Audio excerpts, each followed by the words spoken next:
Stripey.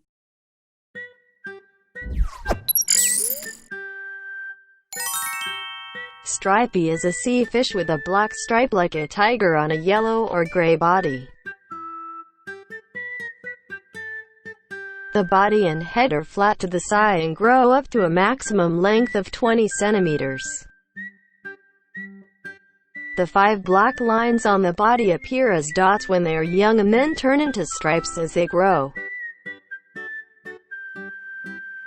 Stripey eats plankton as a child, and when it grows, it eats shrimp, shellfish, and worms in addition to plankton.